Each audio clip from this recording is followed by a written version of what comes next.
আসসালামু আলাইকুম। যারা একটু আগে ভূমিকম্প টের পাইছেন, ঠিক আছে, আমি জানি না কে কেমন টের পাইছেন, বাট আমি খুব বেশিভাবে মানে ভয় পেয়ে গেছি। প্লাস আমি তো ছিলাম এই 4 তলা ছাদের উপরে। ছাদের উপরে বসে রয়েছি, আমার 2টা ছোটো ছোটো বাচ্চা আছে, এগুলো নিয়ে আমি বসে রয়েছি রোদ্রের মধ্যে।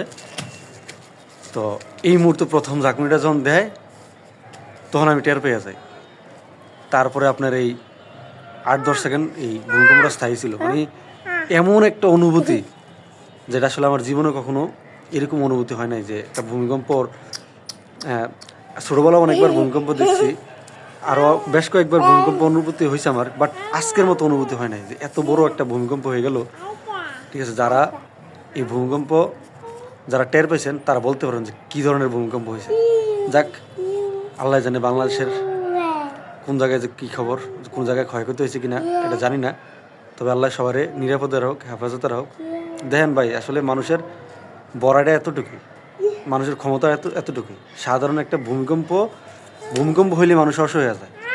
যা আমি মনে করেন যে মুহূর্তের মধ্যে আমি অসহায় হয়ে গেছি, যে আমি কী করবো না কী করবো। আমি তোমরা বাচ্চা হলে কি ছাদের থেকে লাফে দিমু, না সিঁড়ি দিয়ে নিচে নামবো? কিন্তু আমি তো 4 তলা, চাইলেও তো হুট করে নিচে নামতে পারতেছি না। আমি নিজেরা সামলাইতে পারতেছি না, আমি কী ধরবো বাচ্চা কাচ্চা, বুঝতে পারছেন? এটাই, মানুষ মুহূর্তের মতো অসহায় হয়ে যায়।